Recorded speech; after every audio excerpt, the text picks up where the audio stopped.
వచ్చినటువంటి మన హనుమాన్ మాటలు వినేద్దాము. తేజ సజ్జా గారు టు ప్లీజ్ స్పీక్. అందరికీ నమస్కారం అండి. ఇక్కడికి వచ్చిన మీడియా వాళ్ళందరికీ నమస్కారం. నాకు సీను గారికి ఆల్మోస్ట్ మా సినిమా కెరీర్ ఒకేసారి స్టార్ట్ అయిందని చెప్పచ్చు.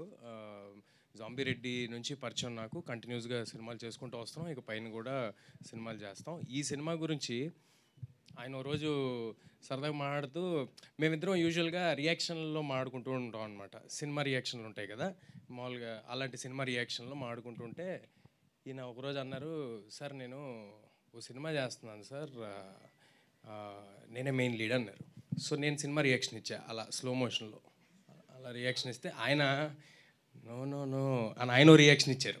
ఏంటంటే నా ఉద్దేశం ఏంటంటే, ఇంత బిజీగా ఉన్నారు, భయంకరమైన బిజీ ఆయన ఆర్టిస్ట్గా. మాకు డేట్లు దొరకటం అప్పుడప్పుడు కష్టమవుతూ ఉంటుంది, అంత బిజీ ఆర్టిస్టు ఆయన. ఒక పెద్ద బాధ్యతని ఎత్తి ఇప్పుడు అనవసరంగా నెత్తి మీద పెట్టుకుంటున్నారేమో అని ఒక ఫ్రెండ్గా, వేరే ఉద్దేశం ఏం లేదు, ఒక ఫ్రెండ్గా నేను మాట్లాడితే ఆయన అన్నారు, లేదు తేజ గారు, ఈ సినిమా ఒక మంచి కథ, ఆ కథలో నేను ఒక పాత్రగా దాన్ని లీడ్ చేసి ఒక పాత్రగా చేస్తున్నా అన్నారు.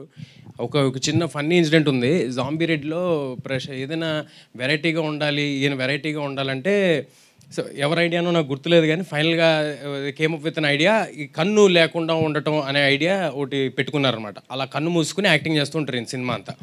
సో అలా అది చేయంగానే విపరీతమైన ఒక లాఫ్టర్లోకి అందరు వెళ్ళటం, ఆ కన్ను మూసి పర్ఫామ్ చేయటం అనేది చాలా కష్టం ఉంది, ఎందుకంటే కళల్లోనే పర్ఫార్మెన్స్ అంతా ఉంటుంది. తర్వాత హనుమాన్కి వచ్చేపాటికి ఒక పళ్ళ సెట్ తీసి పెట్టారు, ఇంత పెద్ద పళ్ళ సెట్.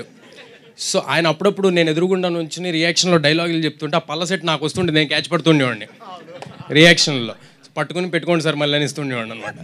సో ఇలాగా ఆయనకి ఏదైనా ఒక ప్రాబ్లం పెడితే ఆయన ఎక్సెల్ అవుతారు.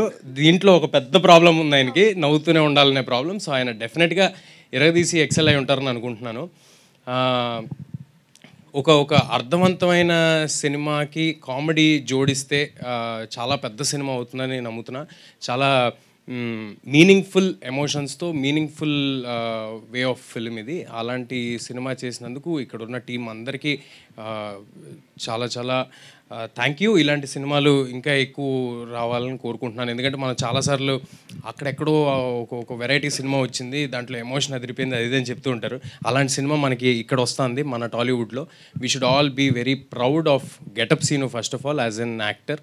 గెటప్ సీను గారి గురించి మనందరం అంటే మంచితనానికి ప్యాంటు షర్టు వేస్తే సీను గారిని మేము ఊరినే అంటూ ఉంటాం అనమాట. భయంకరమైన మంచితనం. 24 hours సినిమాకి ఏం కావాలో ఒక కమర్షియల్ యాక్టర్గా కాకుండా ఆయన ఆ సినిమాలో నేను హీరో అవనండి, ఆయన హీరో అవనండి, ఎవరైనా అవనివ్వండి, దానికి అంతకంత 100% ఇచ్చి పక్కన యాక్టర్స్ బెటర్గా పర్ఫామ్ చేయడానికి ఏం కావాలి అని ఎప్పుడూ ఆయన ప్రయత్నిస్తూ ఉంటారు. సో ఇది చాలా సార్, మీరు చాలా లాంగ్ వే వెళ్తారు, మన ఇద్దరం కలిసి వెళ్తాం, చాలా లాంగ్ వే కలిసి వెళ్తాం. All the very best for this and for future also.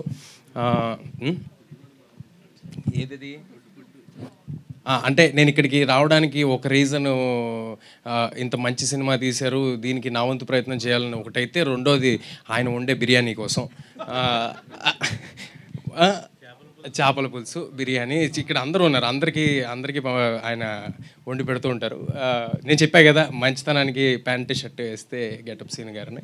Okay, so దీంతో ఇక్కడతో సీను గారి గురించి వదిలేసి, అంటే కామెడీ చేయటమే చాలా కష్టమైన విషయం అండి. అన్నిట్లోకి బిగ్గెస్ట్ టాస్క్ కామెడీ, ఎందుకంటే లొకేషన్లో 100 ఇష్యూస్ మధ్య వర్క్ చేస్తూ ఉంటాం. సో అది మనం చేసేది నవ్వుతారో లేదో ఆడియన్స్ థియేటర్కి వెళ్ళేంతవరకు మనకు తెలియదు. సో కామెడీ బాగా చేయగలిగితే, కామెడీ బాగా చేసేవాళ్ళు ఏడిపిస్తే ఎలా ఉంటుందో ఆల్రెడీ మనం ఒకసారి బ్రహ్మానందం గారు చేస్తే చూసాము, మల్టిపుల్ టైమ్స్ చాలామంది చేస్తే చూసాం. ఈసారి గెటప్ సీన్ గారు మిమ్మల్ని నవ్విస్తూ ఏడిపిస్తారని నేను మనస్ఫూర్తిగా కోరుకుంటున్నాను ఈ సినిమాతో.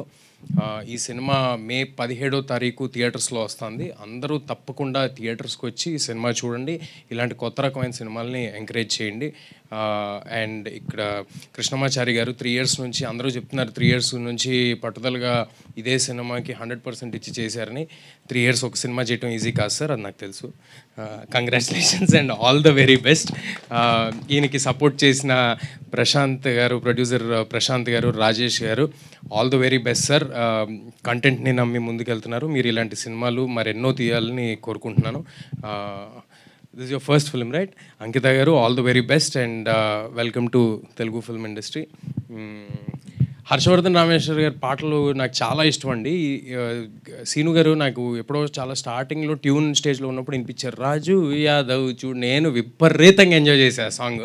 ఆ సాంగ్కి ఇందాక ట్రైలర్లో వస్తుంటే మీరంతా కూడా మంచి అరుపులు, కేకలు, చిన్న వైబ్ వస్తుంది ఆ సాంగ్ పెడుతూ ఉంటే. ఆ పాటకి థియేటర్లో చాలా పెద్ద రెస్పాన్స్ రావాలని, ఈ సినిమాకి చాలా గొప్ప పేరు వచ్చి మా సీను గారికి అంత మంచి జరగాలని మనస్ఫూర్తిగా కోరుకుంటున్నాను. Thanks a lot. ఎలాగో రాజు యాదవ్ వైబ్ వచ్చిందండి.